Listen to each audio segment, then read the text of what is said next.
शंकराचार्य स्वामी महाराज की, श्री गोविंद भगवान की।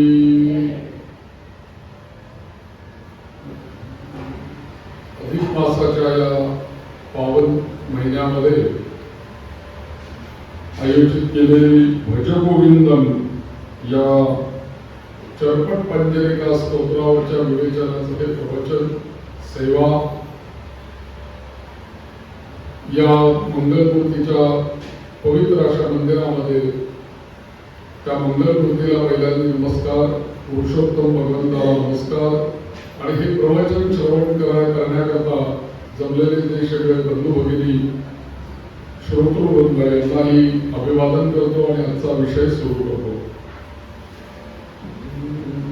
आजचा श्लोक असा आहे, काते कांता कस्ते पुत्रः संसारोऽयमितीव विचित्रः संसारोऽयमतीव विचित्रः कस्य त्वं कः कुत आयातः तत्त्वं चिन्तय तदिह भ्रातः।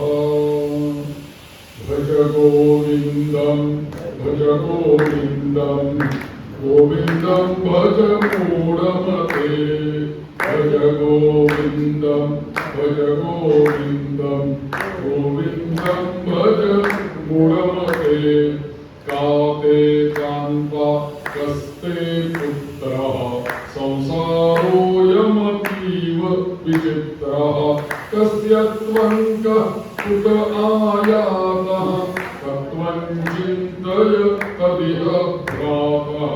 भज गोविन्दं भज गोविन्दं गोविन्दं भज मूढमते। या श्लोकामध्ये आचार्य असं म्हणतात, अरे कर तू विचार कर विचार कर विचार कर, तो विचार काय कर असा आचार्य आपल्याला या श्लोकामधनं सुरुवातीपासूनच सांगतात। या श्लोकामध्ये आचार्य म्हणतात की बघ तू असा विचार कर, का ते कांता कस्ते पुत्रः, म्हणजे तुझी पत्नी कोण, का ते कांता, कांता म्हणजे पत्नी, कस्ते पुत्रः तुझे पुत्र कोण, संसारोऽयमतीव विचित्रः, आणि हा संसार अतिशय विचित्र आहे आणि म्हणून तू विचार काय कर, कस्त्वं कः कुत आयातः, म्हणजे तू असा विचार कर की तू कोण, कोणाचा, कुठून आलायस, आणि म्हणून या तत्वाचं चिंतन तू कर। तत्वं चिंतय तदिह भ्रातः, कुठलं तत्व सांगितलं त्यांनी, हे तत्व आचार्य सांगतात, काते कांता कस्ते पुत्रः, कोण पत्नी आणि कोण मुलं, हा संसार तर अत्यंत विचित्र आहे आणि म्हणून कस्यत्वं, मी कोण आहे, मी कुठून आलो आहे, मी कोणाचा आहे आणि मला कुठे जायचंय, या सगळ्याचं तू तत्वाचं चिंतन कर असं आचार्य या श्लोकामध्ये सांगतात। मागच्या श्लोकामध्ये आचार्यांनी आपल्याला काय सांगितलं होतं की माणूस जन्माला आल्यापासून कोणत्या ना कोणत्या तरी विषयामध्ये आसक्त होऊन जातो, भोगामध्ये, व्यक्तीमध्ये आसक्त होऊन जातो किंवा आसक्त असतो आणि या बाह्य गोष्टींच्या सर्व विषयांमधून तो सुख मिळवण्याचा प्रयत्न करतो। परंतु आयुष्याच्या सरतेशेवटी त्याचं काय लक्षात येतं की आयुष्यभर मी ज्याच्यामधून सुख मिळवण्याचा प्रयत्न केला किंवा आयुष्यभर मी जे भोगलं उपभोगलं यातून मला आंतरिक सुख आणि शांती मिळाली नाही, आणि म्हणूनच या श्लोकामध्ये आचार्य असं म्हणतात की अरे तू असा विचार कर ना की का तुला सुख शांती मिळाली नाही, काते कांता कस्ते पुत्रः, अरे माणसा तू एक विचार कर की हे मूळ होते ज्यांच्यामध्ये तू आसक्त होतोयस त्यांचं स्वरूप तरी काय आहे याचा विचार कर. तू म्हणतोयस माझी पत्नी माझी पत्नी माझी पत्नी. तुझी पत्नी कोण? तुझा पुत्र कोण? कारण ज्या पत्नीला तू माझं माझं म्हणतोस जीवनभर तिच्यामध्ये तू आसक्त होऊन पत्नीचा गुलाम होतोस ती पत्नी खरोखरी कोण आहे? तुझा पुत्र कोण आहे? आणि तुझ्या भोवती असणारे हे सर्व सगळे सोयरे आप्त नातेवाईक कोण आहे? याचा विचार तू सतत कर. म्हणजेच याचा शोध घे. म्हणजे याचा शोध घे. प्रॉपर एन्जॉय कर. व्यवस्थित समजावून घे. आणि मग तुला समजेल की अरे हा संसार अतिशय विचित्र आहे. तुला आचार्य तेच सांगतात की हा अतीव विचित्र हा संसार हा विचित्र आहे. आणि काल जसं सांगितलं तसं नाटकाप्रमाणे हा सगळा संसार आहे की आपापली भूमिका बजावण्याकरता तुझं रंगमंचावरती ते कलाकार येतात. आपापली भूमिका झाली की ते आपल्या मागे जातात. स्टेजवरनं काही होतं. तशा पद्धतीने हे हा सगळा संसार आहे. आणि म्हणून आचार्य इथं सांगतात की बाबा रे तू एक कर. या श्लोकामध्ये शेवटी सांगतात या करता तू एक काम करायला पाहिजे. तत्वं चिंतय तदिह भ्रातः. म्हणजे हे बंधू हे मूळ मते अत्यंतिक प्रेमानं आणि करुणेनं आचार्य माणसाला समजून देत आहेत. अत्यंत प्रेमाने सांगतायत आचार्य आणि म्हणतायत की बाळा तू नक्की एकदा विचार कर की तू कोण आहेस? तुझी पत्नी कोण आहे? तुझा पुत्र कोण आहे? तू कोणाचा आहेस? तू कुठून आलास? कुठे जाणार आहेस? या मूलभूत प्रश्नांचा फक्त रोज तू विचार कर.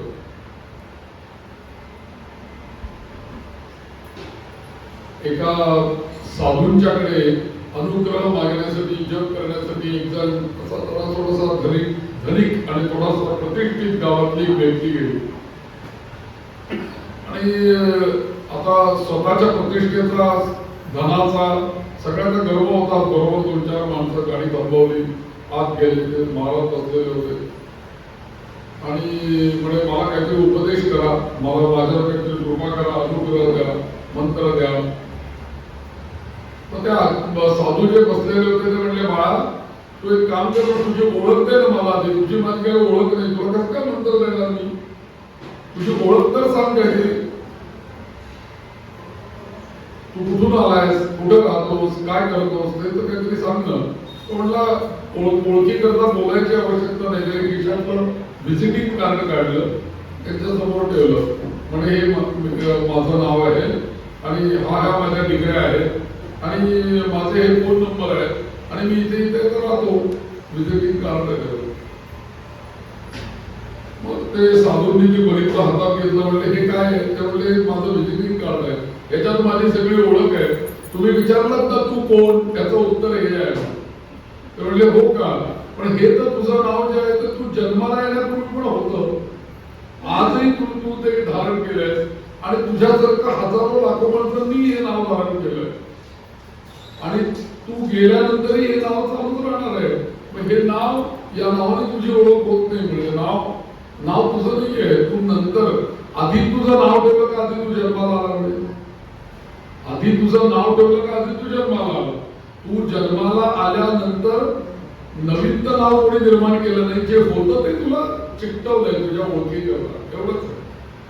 कोणला नाही असं नाही. मग आमचं घराण्यामध्ये माझा आडनाव घेतलं का तुम्ही वगैरे अरे म्हणजे त्याच्या आधी हजारो लाखो पिढ्या गेल्या गोत्रापासून तुझ्या आतापर्यंत. त्याचं तू काय तू किती पिढ्या पाहिल्या म्हणे त्यातल्या?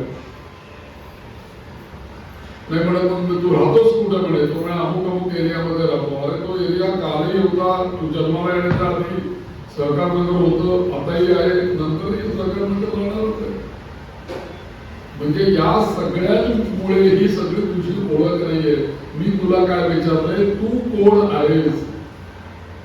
आणि मग ते साधू म्हणाले की बराच वेळ त्यांच्याशी चर्चा केल्यानंतर त्यांनी त्याला हेच सांगितलं की ज्या वेळेला तू हा विचार करशील तू कोण आहेस स्वतः आणि हे जेव्हा तू शोधायला बाहेर पडशील, याच्या सगळ्याच्या पलीकडे तू तू तू कोण आहेस, कस्त्वम, तेव्हा तुला मी अनुग्रह करेन, तो उपदेश देईल. म्हणून आचार्य जेव्हा त्या गोविंद यतींना भेटायला गेले तेव्हा त्यांनी सांगितलं ते माझं नाव शंकर म्हणून, मी कालाडीवरून आलोय, असे काही ओळख दिले नाही. गोविंद यतींनी फक्त खोलीमध्ये विचारलं की बाळा तू कोण आहेस, कुठून आलायस. त्यांच्या तोंडातून एकच ते स्तोत्र बाहेर पडलं, मनोबुद्धिहंकार चित्तानिनम. आणि त्याच्या शेवटचं चरण त्यांनी स्वतःची ओळख करून दिली, चिदानंद रूप शिवोहम शिवोहम. ही माझी ओळख आहे. मग मी कालाडीला राहतो, माझा जन्म तिथे झाला, माझं नाव हे आहे, माझ्या वडिलांचं नाव आहे, काही नाही. कोण, तुझी ओळख काय? असा विचार आचार्य म्हणतात तू कर. अरे तू जन्माला आल्यानंतर तुझी ही सगळे सोयरे, पत्नी, पुत्र, ही जी सगळी नाती आहे ती तू जन्माला आल्यानंतर निर्माण झालेली आहे. ही माझी पत्नी, कारण का पत्नी पत्नी तू म्हणतोयस, पण तुझी ही पत्नी जी आहे ती पत्नी होण्यापूर्वी ती एक पत्नी स्त्री आहे. तुझ्याशी लग्न करण्यापूर्वी ती कोणाची तरी मुलगी होती. तुझ्याशी लग्न करण्यापूर्वी ती कोणाची तरी मुलगी होती आणि माणसाने त्याच्यानंतर तुमचा विवाह झाला. आणि मग एकदा तू उपवर झाल्यानंतर जेव्हा तू मुलगी शोधायला बाहेर पडला तेव्हा तुला एक कन्या मिळाली. आणि मग त्याच्यानंतर तो विवाह पद्धत झाला आणि म्हणायला लागला ही माझी पत्नी, ही माझी पत्नी. या लग्नाच्या पूर्वी तुम्ही दोघं जण एकमेकांना ओळखत तरी होतात का? भिन्न भिन्न ठिकाणी तुम्ही दोघेही जण जन्माला आला, लहानाचे मोठे तुम्ही होता, एकमेकांना पाहता, दोघांच्या मनात एक विचार येतो, विवाह करावा, आणि त्यानंतर ते विवाह करतात. म्हणजेच पती आणि पत्नी असं मनानं निर्माण तुम्ही नातं करता. आणि त्याचप्रमाणे पुढे मग पुत्र प्राप्ती होते. कोणता तरी जीव त्याला जन्म घ्यायचा आहे म्हणून तो प्रारब्ध रूपाने तुमच्या पोटी जन्माला आहे. मग ही सर्व नाती जी आपण जोडलेली आहेत जन्माला आल्यानंतर ती कुठपर्यंत, जिथपर्यंत सगळं काही सुरळीत चाललंय ना तिथपर्यंतच नातं. जिथपर्यंत एकमेकांच्या मध्ये प्रेम आहे, जिव्हाळा आहे, आपुलकी आहे, सामंजस्य आहे, तिथपर्यंतच ही नाती टिकतात. एकदा हे कमी झालं की नातं राहत नाही. म्हणून आज बघा तुम्ही, आज जे ज्योतिष पत्रिका बघतात किंवा आपल्यालाही अनुभव आपण सगळीकडे वाचतोय, ऐकतोय, किती समस्या आहेत कुटुंबामध्ये. तरुणांच्या समस्या, मुलींच्या समस्या, मुलांच्या समस्या, वैवाहिक जीवनामध्ये समस्या. आम्हाला तर आम्ही रोज पूजाच्या होम शांती गोष्टी करत असतो तेव्हा आम्हाला तर अनेक या करण्याकरता शांत, त्या करण्याकरता जप, त्या करण्याकरता ग्रहांची जप, हे चालू असतं सारखं. किती लोकांना समस्या आहे. सुरुवातीला सगळ्यांच्या मध्येच प्रेम असतं, आकर्षण असतं, पण काही काळाने त्याची भावना कमी कमी व्हायला लागते आणि मग गुणदोष दिसायला लागतात एकमेकांचे. आणि म्हणून ते एकदा गुणदोष दिसायला सुरुवात झाली की मतभेदाला सुरुवात होते आणि मग दोघांच्यावर झालेले संस्कार भिन्न भिन्न असतात आणि दोघेही स्वभावता भिन्न असतात आणि मग त्याचं रूपांतर वादामध्ये होऊन जातं. आणि मग त्याच्यातला अहंकार, द्वेष, मत्सर सगळं उफाळून येतं आणि भांडणं शेवटी विकोपाला जातात. आणि मग ते जे शुद्ध प्रेम, त्यानंतर त्याग, समर्पण, आपुलकी, हे जे सगळे भाव असतात ते त्यातनं निघून जातात. आणि म्हणून जसं हा एक विचार आहे की पत्नी, म्हणून आचार्य विचारत आहेत, काते पत्नी कांता, काते पुत्र हा. आणि मग याचप्रमाणे बाकीची सुद्धा नाती आहेत की आपण माझा पुत्र असं म्हणतो, पुत्र जन्माचा अगदी आनंदोत्सव करतो, सर्वांना पेढे वाटतो. आणि आता प्रत्येक माणसाला मुलगा झाला की असं म्हणतो की आता मला म्हातारपणाची काळजी भेटली, असं मुलगा झोपाळायला. आणि मग काय होतं, मुलगा मोठा होतो, त्याला जास्तीत जास्त चांगलं शिकवलं जातं आणि मुलाने इथे डिग्री घेतली तर मुलगा निघून जातो परदेशामध्ये. मग मुलगा जवळ आहेत ते. अहो कित्येक वेळेला तर अशी परिस्थिती होते की लग्न झाल्यानंतर सुनेला मुलांना आपण नाही घेऊन मुलं परदेशात, म्हणजे पुत्र सुख. आणि दुसरी गोष्ट, कित्येक वेळेला स्वतःच्या आई किंवा वडील गेल्यानंतर प्रवासाच्या किंवा याच्या त्याच्या अडचणीमुळे 2-2-3-3 दिवस मुलं इथपर्यंत पोहोचू पण शकत नाही. मग इथे आचार्य हाच प्रश्न विचारतायत, गाते पुत्र आहात. म्हणून माणूस जो विचार करतो की खरोखरीच आचार्यांनी हे जे काही सांगितलेलं आहे, गाते कांता हा गाते पुत्र आहात, या सगळ्या गोष्टी ज्या आहेत या सगळ्या स्वप्नवतच आहेत. विश्वं त्यक्त्वा स्वप्न विचार. जसं स्वप्नामध्ये आपण एखादा भयंकर प्रसंग पाहतो आणि एखादा नाग पाहिला, एखादा हे पाहिला की आपल्याला एकदम दरदरून घाम फुटतो. कित्येक माणसं स्वप्नामध्ये ओरडतात आणि त्याच क्षणी एकदम ते घाबरून जातात, दरदरून घाम फुटतात. एक क्षण असा आहे की एकदम त्यांना जाग येते आणि जाग आल्याबरोबर कळतं, सावध होतात, अरे आपण स्वप्नात होतो, स्वप्नामध्ये सगळं पाहत होतो. आणि मग मनाला झालेला भास होतो.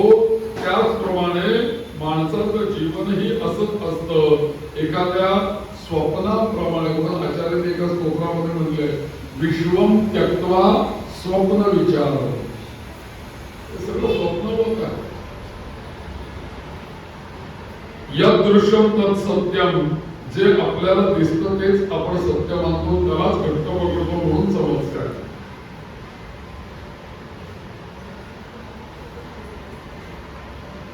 याला एक उत्तम उदाहरण आहे की एखाद्या प्रसंगाच्या निमित्तानं माणसाला जीवनाचं खरं स्वरूप समजून यायला लागतं. आणि किंवा काही प्रसंगांनी आपल्या मनावर आघात झाले की मग लक्षात येते की सर्व निरर्थक आहे. कोणाला तरी वैकुंठामध्ये पोहोचवायला आपल्याला जाण्याचा प्रसंग आला किंवा कोणाला आयसीयू मध्ये भेटण्याचा प्रसंग आला की आपल्याला तिथे गेल्यावर क्षणिक वैराग्य येते की नाही मला प्रत्येकाला. त्याला बाबा सगळं व्यर्थ, मला काही बरोबर येत नाही, ही अशी अवस्था. तेव्हा नको रे बाबा माझी अशी अवस्था होऊन मला चक्कन घेऊन चल असं वाटतं की नाही मला. किंवा वैकुंठामध्ये कोणाच्या बाबा गेल्यानंतर तिथे श्रद्धांजली वापराचं सगळं हे होत असताना असं वैराग्य येतं की नाही की जीवनामध्ये काही खरं नाही कोणाचं.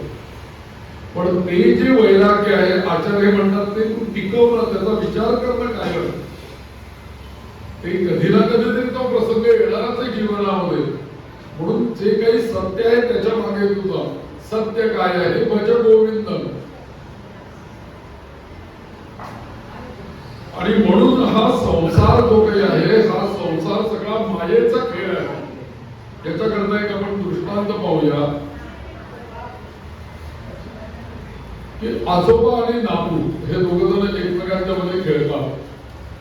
आणि ते खेळताना काय खेळत असतात, आजोबा आणि नातू कल्पना करा की फुग्याचा खेळ खेळतात. फुगा फुगवून आणलेला आणि त्या फुग्याचा खेळ खेळतात. आणि नातवाबरोबर बसून आजोबा अगदी व्यवस्थित फुगा खेळत असतात. नातू सुद्धा खुश असतो फुगा खेळताना. पण खेळता खेळता खेळता खेळता होतं काय की एकदम तो फुगा काहीतरी त्याला लागतं, फटका करावा तर तो फुगा फुटतो. आणि फुटल्यानंतर मात्र तो जो नातू असतो तो आक्रोश करतो, रडतो, मला दुसरा फुगा पाहिजे. आणि तो फुगा फुटला म्हणून तो रडायला लागतो. सगळं घर डोक्यावर घेतो. त्याचं रडणं काही थांबत नाही. पण मात्र जे आजोबा त्या खेळामध्ये त्याचे पार्टनर असतात ते मात्र शांत असतात, हसत असतात किंवा ते त्यांच्या विचारामध्ये मग्न असतात, स्मित हास्य करतात आणि त्याला समजावून सांगतात, अरे फुगा येतो, रबराचा आहे, फुटणारा असतो, आपण दुसरं आणू, हे त्याला ते समजावून सांगत असतात. म्हणजे एकाच प्रसंगामध्ये आजोबा आणि नातू यांच्या प्रतिक्रिया दोघांचे भिन्न आहेत. इथे आजोबांना फुगा फुटल्याचं दुःख नाही, नातवाला मात्र दुःख आहे. दोघांच्या परस्पर विरोधी. फुगा फुटल्यानंतर नातू रडतो, कारण फुगा खेळताना त्याला असं गृहीत धरलेलं असतं की हा फुगा माझ्या जवळ कायम राहणार आहे, नित्य आहे, आणि तो कधी फुटणारच नाही, कारण तो माझा आहे, त्याच्याविषयी त्याला महत्व आहे. आणि या उलटत्या त्याच फुग्याबरोबर आजोबा सुद्धा तितक्याच आनंदाने खेळत आहेत, परंतु खेळत असल्यापासूनच, फुगा हातात घेतल्यापासूनच आजोबांना नक्की माहिती आहे की हा फुगा किती टिकणार आहे. त्याने आधीच गृहीत धरलं. केव्हा ना केव्हा तरी हा फुगा फुटणारच आहे हे त्यांना नक्की माहिती आहे, परंतु ते आजोबा फुगा खेळतात, परंतु फुग्याचं नाशवान स्वरूप समजावून घेऊन ते आजोबा त्याच्याशी खेळतात. आणि मुलगा नातू जो खेळतो तो त्याचं नाशवान स्वरूप न लक्षात घेता त्याची खेळतो. असं आपलं जीवन आहे की याचप्रमाणे माणसं ही फुग्याप्रमाणे नाशवान मर्त्य आहेत. त्या संसार रूपी फुग्याला आपण सर्वस्व समजतोय आणि तो किती भरपूर टिकेल आणि तो नित्य आहे असं आपल्याला वाटतंय, परंतु आजोबांच्या जागी परमेश्वर गोविंद बघा, त्याला माहिती आहे सत्य काय मिथ्या काय. साधू संतांना माहिती आहे फुगा नित्य आहे का अनित्य आहे. म्हणून या कधीतरी कोणीतरी आधी कोणीतरी नंतर हे मृत्यूला सामोरं जाणारच आहे. केव्हा कोण जाणार कोणाला माहिती. एका क्षणापूर्वी शरीर असतं जिवंत, दुसऱ्या क्षणी ते शरीर मृत होऊन जातं. म्हणून त्या बहिणाबाईचा तो काय, आला सास गेला सास, आला सास गेला सास, जीवा तुझा रे तंतर, जीवा तुझ रे तंतर, अरे जगन मरण एका सासाच अंतर. अरे जगन मरण एका सासाच अंतर. असं हे जीवन मर्त्य आणि क्षणभंगूर आहे. आणि मनुष्याला केवळ आणि केवळ आचार्य म्हणतात हे तुला असं नाही समजणार, तुला त्याच्याकरता विचारच करायला लागेल. आणि तो विचार तू कर, त्या आचार्य या श्लोकामध्ये सांगतात. आचार्य प्रेमाने सांगतात की हे बंधू, तू जीवनामध्ये हे सर्व कोण, हा संसार म्हणजे काय, तू कोणाचा आहेस, तू कुठून आलायस याचा विचार कर.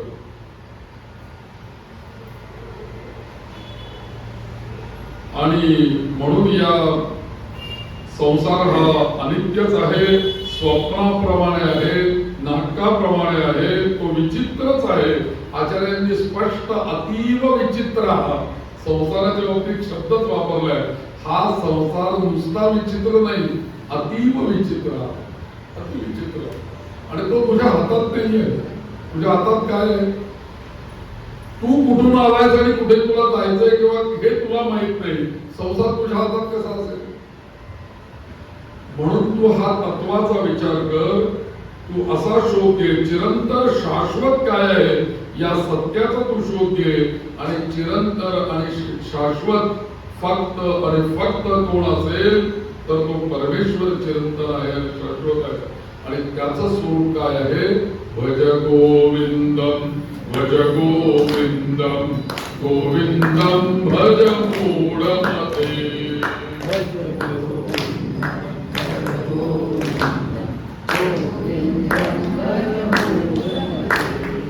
भज गोविंदम भज गोविंदम गोविंदम भज मूढमते.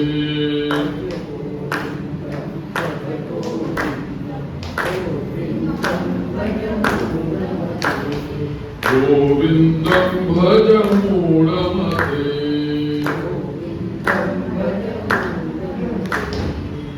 या तत्वाचं ज्ञान घेण्याचा एकमेव उपाय आचार्य आपल्याला याच्या पुढच्या श्लोकात सांगतात. अरे बाबा, तुला विचार करता येत नाही ना, मग हा विचार तुझ्या ठिकाणी पक्का होण्यासाठी तू काय कर. असा विचार येणार नाही ना मनामध्ये. तो विचार आपला कसा निर्माण होईल आपल्या ठिकाणी याच्याकरता आचार्य पुढच्या श्लोकात बरोबर उपदेश करतात की हे जर का तू केलं तर तुझ्या मनामध्ये हा विचार पक्का होईल. आणि म्हणून आचार्य पुढे सांगतायत, पहिला उपाय आचार्यांनी पुढच्या श्लोकामध्ये सांगितला सत्संगत्वे निस्संगत्वम निस्संगत्वे निर्मोहत्वम निर्मोहत्वे निश्चलतत्वम निर्मोहत्वे निश्चलतत्वम निश्चलतत्वे जीवन मुक्ती. आचार्य नुसता विचार करायला आपल्याला सांगत नाहीये, पुढच्या श्लोकामध्ये ते दिशा देतात आपल्याला की असे विचार आपल्या मनामध्ये कसे पक्के होतील. याच्याकरता पहिलं काम काय करतो, सत्संग करायला पाहिजे. आणि तो सत्संगच आता बंद झाला. सत्संगतीच होत नाहीये. मोबाईल हा सत्संग नाहीये, युट्यूब हा सत्संग नाही, ते लाईव्ह नाहीये ना. ठीक आहे, ऐकण्यापुरतं जगापुरतं ठीक आहे, पण एखादा वक्ता बोलत असताना किंवा एखादा कीर्तन चालू असताना त्या कीर्तनकाराची एनर्जी, त्याचा ऑरा आणि तिथल्या असलेल्या देवतांची शक्ती, असलेल्या सगळ्या श्रोत्यांची भक्ती, त्याची शक्ती, हे सगळं युट्यूबच्या कीर्तनात आपल्याला नाही अनुभवायला मिळत. हे तर मिळतं का बघा, विषय कळेल, पण तो जो एक चैतन्य आहे, ते चैतन्य म्हणजे ज्याला आपण लाईव्हनेस म्हणूया, हा जो जिवंतपणा आहे, हा जिवंतपणा युट्यूब मधला व्हिडिओ बघून नाही मिळणार. त्याच्याकरता त्या सत्संगातच जावं लागेल. आणि असा जर का सत्संग आपल्याला असेल नित्य, तर त्या सत्संगामुळे आपले विचार तसेच घडणार नाही, त्याच दिशेला आपण जाणार. म्हणून आचार्यांनी सर्वात पहिला मुद्दा ठेवलाय, अरे बाबा तुझ्या जीवनात सत्संग पाहिजे. आणि तुला जर का साधना करायची असेल, साधना अशी होणार नाही, सत्संग आधी आहे मग साधना आहे. म्हणून साधकाला आचार्य म्हणतात पहिला सत्संग, सत्संगत्वे निस्संगत्व. म्हणजे काय, सत्संग असा तू करायचा की त्या सत्संगामधनं तुला निस्संगत्व म्हणजे वैराग्य प्राप्त झालं पाहिजे. सत्संगत्वे निस्संगत्व. आणि मग ठीक आहे, वैराग्य प्राप्त झालं, पुढे काय, निस्संगत्वे निर्मोहत्व. म्हणजे असं जर का वैराग्य प्राप्त झालं तर त्या वैराग्यामुळे पुढे तुला निर्मोहत्व प्राप्त व्हायला पाहिजे. बरं ठीक आहे, निर्मोहत्व प्राप्त झालं, पुढे त्याच्यानंतर त्याच्यातून काय, निर्मोहत्वे निश्चल तत्व. निर्मोहत्वामुळे निश्चल तत्व, आणि निश्चल तत्वातून क्रमाक्रमानं तुला याची देही याची डोळा गेल्यानंतर मुक्ती मिळावी असं म्हणत येत आचार्य येते. तिथे स्पष्टपणे आचार्य असं म्हणतात की निश्चल तत्वे जीवन मुक्ती. म्हणजे याची देही याची डोळा या जीवनामध्येच असताना मला मुक्ती मिळणं, याचं नाव आहे जीवन मुक्ती. बरं का, विष्णू सहस्रनामामध्ये एक मला वाटतं 3-4 श्लोकामध्ये आलेले आहे, मुक्तानां परमा गतिः अव्यय पुरुष साक्षी क्षेत्रज्ञोक्षर एवच. असा आहे ना तो श्लोक, मुक्तानां परमा गतिः असं म्हटलेलं आहे. म्हणजे भगवंत काय करतात, केवळ तुम्हाला मुक्ती देते, कदाचित तुमच्या कर्मामुळे तुम्हाला मुक्ती पण मिळेल, पण ज्यांना मुक्ती मिळाली अशा मुक्ती मिळालेल्यांना सुद्धा परममुक्ती देणारे भगवंत. मुक्तानां परमागती. तुम्ही म्हणाले परमागती म्हणजे काय देतात, तर मुक्ती तर मिळाली, मग अजून कसली परमगती भगवंत देतात. अरे म्हणे मुक्ती तुला मिळाली म्हणजे पुनरपी जननम पुनरपी मरणम हे टळलेलं नाहीये. कधीतरी तुला पुन्हा जन्माला यावं लागेल, ही मुक्तीची काळ संपला की, पण मात्र भगवंत तुला अशी परममुक्ती देतात, गोविंद अशी परममुक्ती देतात की जन्म मरण या सगळ्या साखळीतूनच ते तुला कायमचा मुक्त करून टाकतात. आणि अशी परममुक्ती देणारे कोण आहेत, भज गोविंदम, ते आहे. ते भगवान महाविष्णू अशी तुला मुक्ती देतात की आता तुला परत या पुनरपी जननम पुनरपी मरणम या साखळीमध्ये तुला यावंच लागणार नाही. आणि खरोखर हीच मुक्ती नाही का, ह्याची दान दे का देवा, तुझा विसर न व्हावा. गुण गाईन आवडी हेची माझी नलगे मुक्ती धन संपदा संत सगळी त्या ही परममुक्ती देणारे गोविंद आहे. आणि म्हणून जीवन मुक्तावस्था प्राप्त होईल. कशामुळे? पहिली पायरी आपल्याला एकंदरीत आचार्यांनी या श्लोकामध्ये 4 पायऱ्या सांगितल्या जीवन मुक्तीच्या. पहिली पायरी कुठली? लक्षात ठेवा. पहिली पायरी सत्संग, दुसरी पायरी निसंगत्व, तिसरी पायरी निर्मोहत्व आणि चौथी पायरी निश्चलत्व. चौथी पायरी आणि 5वी पायरी अपगत. 4 पायऱ्या गेल्या की 5वी पायरी भगवंताने ठेवली जीवन मुक्ती. इथं नुसता शब्द मुक्ती आचार्यांनी ठेवला नाही, इथे जीवन मुक्ती असा शब्द ठेवला. म्हणजे या सत्संगामुळे हळूहळू आपलं जीवन इतकं उन्नत व्हायला पाहिजे, इतके विचार परिपक्व व्हायला पाहिजे. मी काल जसं सांगितलं, उर्वारुकमिव बंधनात मृत्योर्मुक्षी यमामृतात. परिपक्व फळ जसं असतं झाडाचं, की ते झाडाला पक्व फळ झाल्याबरोबर ते आपोआप गळून पडतं, त्यातला तोडावं लागत नाही. तशी स्थिती या जीवनाची आली पाहिजे.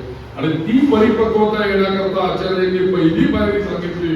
ही पायरी तुझ्या जीवनामध्ये येईल. कधी येईल? सत्संगत्वे. पहिला सत्संग पाहिजे. आणि म्हणून सामान्य प्रत्येक माणसाने आपलं जीवन, भावार्थ या श्लोकाचा एवढाच आहे की जन्म मृत्यू याच्यामधलं सामान्य मनुष्य सीमित करून पाहतो. पण आचार्यांनी याच्या मागच्या श्लोकामध्ये पण आपल्याला सांगितलंय की माणसाला असं का तसं का याचं कारण काय असे प्रश्न भेडसावत असतात. आणि म्हणून माणसाने स्वतःच्या जीवनाचाच पहिल्यांदा हे प्रश्न ठेवला.